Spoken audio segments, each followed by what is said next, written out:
agradecer a oportunidade de estar aqui, da comissão, do terceiro Congresso Nacional do Direito do Trabalho, e dizer que é uma honra estar aqui representando também o professor Dr. Fábio Túlio Barroso, que é meu professor orientador, e espero fazer jus ao seu trabalho. Então, trago aqui uma reflexão e, primeiramente, gostaria de voltar um pouquinho e, preliminarmente, tratar um pouquinho da origem do direito do trabalho. Porque a origem do direito do trabalho tem uma relação intrínseca com o princípio da indisponibilidade do mesmo. Então, gostaria de tratar um pouquinho sobre isso. Bem, a origem do direito do trabalho, como é sabido, veio na efervescência da Revolução Industrial, no momento em que as relações laborais eram tratadas e regidas pelo direito civil como relações contratuais, pelo contratualismo civil. Isso se dava de forma que o objeto da relação, que nós sabemos que no contratualismo, no direito civil, existe o objeto da relação, era a mão de obra do trabalhador. Mas, sem considerar as especificidades da relação laboral, se esquecia que, na relação laboral, a mão de obra do trabalhador não se dissocia do próprio trabalhador. Então, quando você trata o objeto da relação laboral como a mão de obra do trabalhador, você está, sem considerar as suas especificidades, obviamente, você está tratando o trabalhador como objeto da relação, tirando a sua condição de sujeito de direitos.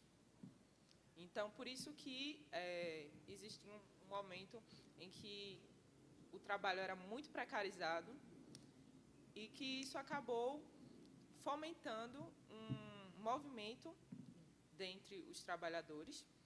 Além disso, foram proibidos os movimentos dos trabalhadores, as coalizões, o que também acabou por reprimir ainda mais e fazer com que os trabalhadores se revoltassem ainda mais contra isso. Daí se vê o surgimento dos movimentos comunistas e anarquistas, que foram exatamente essa revolta contra essas explorações e o desejo de melhores condições de trabalho. Então, o Estado se viu na necessidade de criar um direito específico das relações laborais para apaziguar essa mudança de status quo político e econômico que os movimentos comunistas e anarquistas buscavam nesse momento. E esse direito do trabalho, como antagonista dessa outra realidade, ele tinha que representar outro movimento, representar as especificidades da relação laboral, e não mais só o contratualismo civil. Por isso que eu disse que há uma relação intrínseca entre a origem do direito do trabalho e o contratualismo civil. Porque a indisponibilidade o contratualismo civil, não, desculpa, a indisponibilidade do direito, o princípio da indisponibilidade do direito do trabalho. Porque a indisponibilidade do direito do trabalho nasce com esse direito do trabalho, que surge como antagonista ao contratualismo, exatamente porque os direitos não vão poder mais ser disponíveis, não vão poder mais ser transacionados, e, nessa lógica, os direitos dos trabalhadores precisam ser indisponíveis, devem ser. Então, apesar dessa argumentação histórica, trago também uma relevante divergência doutrinária entre doutrinadores relevantes que alguns apontam pela disponibilidade do direito do trabalho e outros apontam por a sua indisponibilidade.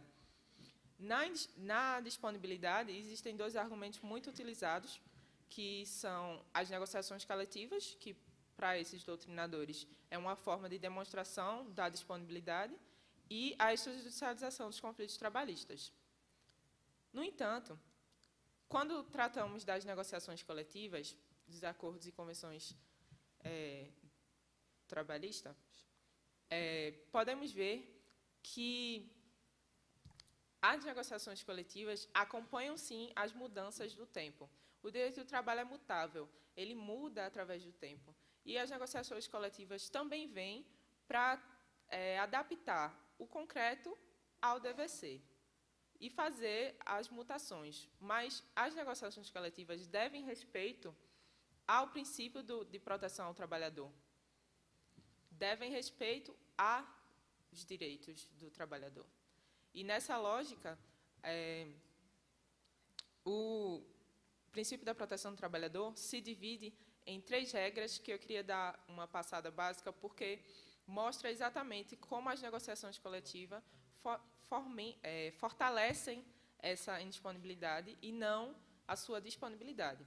Regra do indúbio pro operário, que é quando há diversos entendimentos sobre uma norma, prevalecerá aquele mais favorável ao trabalhador, dar norma mais favorável, quando há mais de uma norma, prevalece aquela mais favorável ao trabalhador, da condição mais benéfica, quando há uma norma nova, essa norma nova não pode tirar direitos adquiridos pelo trabalhador anteriormente. Então, isso mostra o quanto a negociação coletiva vem, em regra, para trazer benefícios ao trabalhador. Os trabalhadores pleiteiam, é um instrumento dos trabalhadores pleitearem a melhoria dos seus direitos e a adaptação desse DVC à realidade que eles vivem. Aí eu queria trazer uma frase do ilustre doutrinador Amaury Mascaro Nascimento, que ele diz exatamente isso. A razão de ser das relações coletivas está na necessidade de união dos trabalhadores para que possam defender em conjunto as suas reivindicações perante o poder econômico. Através das negociações coletivas, os trabalhadores reivindicam os seus direitos. Continuando, tratando mais especificamente da... desculpa, o tempo está passando. A extrajudicialização dos conflitos trabalhistas, que ele traz exatamente a mediação e a conciliação e a arbitragem é possível no direito do trabalho.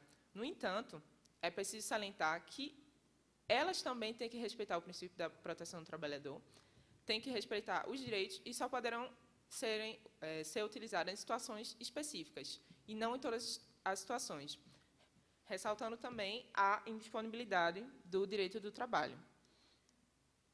Continuando aqui, que temos pouco tempo para encerrar, trato do tema mais específico, que exatamente com o advento da Lei 3.467 de 2007, a mais comumente chamada reforma trabalhista, se viu exatamente o ferimento desse princípio da indisponibilidade, porque com o advento do seu artigo 611-A na CLT, trouxe uma lista de direitos, em números absolutamente abertos e exemplificativos, que podem ser flexibilizados. Uma lista de direitos em que podem ser transacionados entre empregador e trabalhador. Uma lista de direitos enorme. E o artigo 611-B, que limita, que diz, esses direitos aqui não poderão ser flexibilizados, não poderão ser negociados. No entanto, esses direitos são ínfimos, pequenos e de forma exclusiva. Então, isso mostra uma abrangência muito grande desse negociado sob legislado e que pode trazer grandes prejuízos à melhoria de condições de trabalho do trabalhador.